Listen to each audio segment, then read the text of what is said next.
Over 20 years ago, I coined the expression think big, and it's been a part of my life ever since. It's also come true. I became an even bigger success after I said it than I was before. And that's one reason I think it's an important way to think. It obviously works, and that's what I'm going to talk about today. What I said exactly in my first book, The Art of the Deal, is as follows. I like thinking big. I always have. To me, it's very simple. If you're going to be thinking anyway, you might as well think big. That book was a bestseller, and it's considered a business classic at this point. But I never thought those words would become bestsellers in their own right. It's an interesting point that I'm famous for two very short statements. Think big and you're fired.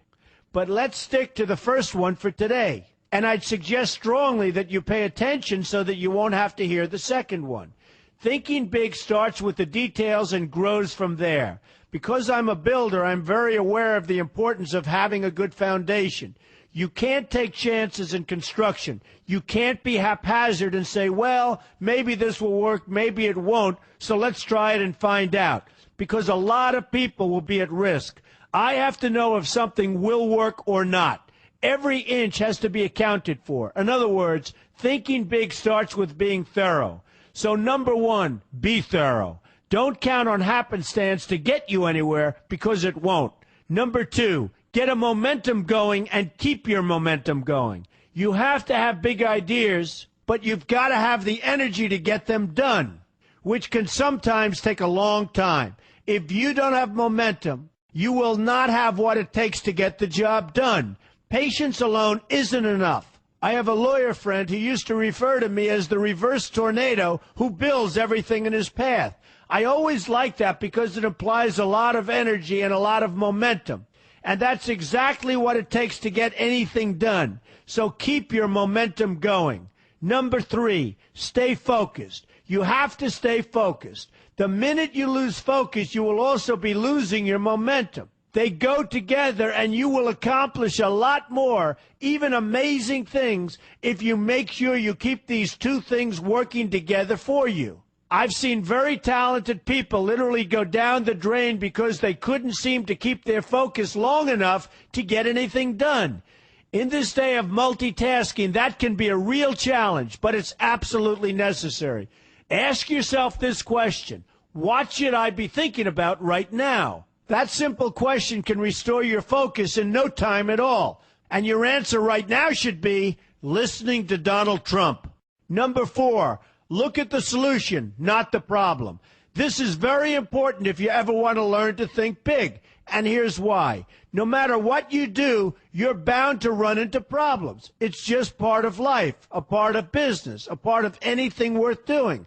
If you let the problems get in your way, they'll become bigger than your idea was to begin with, and you will be a wipeout. No matter how bad things look, keep your focus on the solution, and you will be surprised how things can work out, and work out properly. One way I do this is to ask myself when confronting a possible problem, is this a blip or is this a catastrophe? A catastrophe is something like an earthquake, a tsunami, a war, and so forth, and a blip is everything else. Right away you'll have the right perspective and your equilibrium will be restored. So keep your focus on the solution. Number five, see opportunity for what it is, an opportunity. For example, why are you listening to me today? Curiosity? You like me? You don't like me? You want to learn? You have nothing else to do? You want to hear me tell you you're fired? I hope not. But whatever your reasons might be, they've brought you to a good place to get involved and to learn.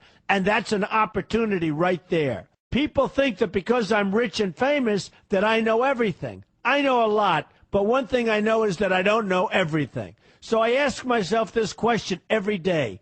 What can I learn today that I didn't know before? And you know what? I learn something new every single day.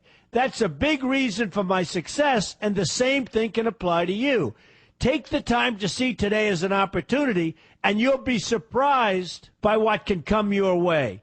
Be open to new ideas, and you will be creating your own opportunities before too long. Number six, know everything you can about what you're doing. That's a good way to cover your bases. Another good way is to read the book Robert Kiyosaki and I have written together, Why We Want You to Be Rich. It's about covering your bases and knowing what's going on. I remember when some guys came in to meet with me about a great idea they had for an atrium for a building on Wall Street. It was a beautiful idea except for one thing. None of them had thought about how the building would be supported around this fabulous atrium. They didn't take into account the steel columns that were necessary to support a 72-story building, a very big and embarrassing oversight that could have been avoided if they'd taken the time to think about what they were doing. Don't let that happen to you. Know what you're doing first. Number 7, be lucky. Remember the old saying, the harder I work, the luckier I get. Well, it happens to be true. It works for me, and I've encountered some pretty big successes. But this goes along with something that's absolutely necessary for great success. Be passionate. You have to love what you're doing if you want to be successful at it. My father told me that it's absolutely true. I might work 7 days a week, but it doesn't seem like work to me because I love what I'm doing. If you don't like what you're doing, find something else to do, or do it part-time until you can find something full-time. You will never be successful, happy, or healthy unless you're doing what you love to do. That's just the way it is. So give it some thought. In fact, give it a lot of thought. For example, if you're feeling frustrated, there are 2 ways to look at the situation. Frustration can mean that maybe you're expecting too much, or it can be an indication that you know you should be or could be doing more. Use frustration as a motivator. Use it to get where you want to go instead of staying where you don't want to be. But above all, be passionate. That's the fast track to success, no matter what your interests are. Number 8, see yourself as victorious. That can zap negativity immediately and put a positive spin on problems. I've gotten to the point where I see problems as challenges that I'll enjoy meeting and dealing with. My point here is that no matter what you do, you will encounter problems. Why not see them as challenges instead and know that you are more capable of dealing with them? That's positive thinking with a realistic slant. When I go into negotiations, I keep an open mind to what may happen. But I can tell you that there's already a done deal attitude on my part. I've already thought the process through to the extent that I know everything will be better off if they agree with what I've come up with because I've taken both sides into account.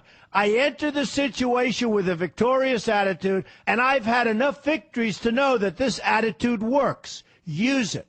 Number 9, be smart. Know that you have something unique to offer because you do use the tools that are provided for you and remain open to new ideas. That's being smart. That's also where innovation comes from. Being smart means you know how to use what you've got. That doesn't mean there's nothing left to learn, but it means that you will have the ability to learn and move forward with success. And success is very important. Success is what you want. Just be successful. Believe me, you'll be happier. I know people who have had very few real advantages in life, and yet they've managed to become giant successes. They figured out how to use what they had, not to dwell on what they didn't have.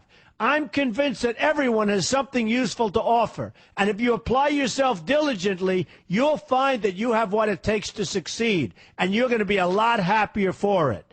Number 10, above all, never give up. Never, never, never give up. The only time you will be a failure is if you quit trying.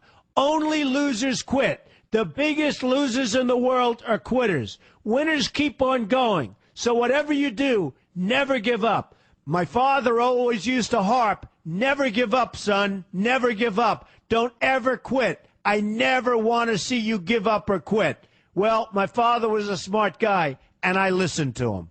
And remember, think big. A good way to start is to read our new book, Why We Want You to Be Rich. 2 men, 1 message. There's a lot of great advice in there for you, and I expect you to pay attention. You're going to do fantastically well. You're going to be a winner, and I'm going to see you in the winner's circle.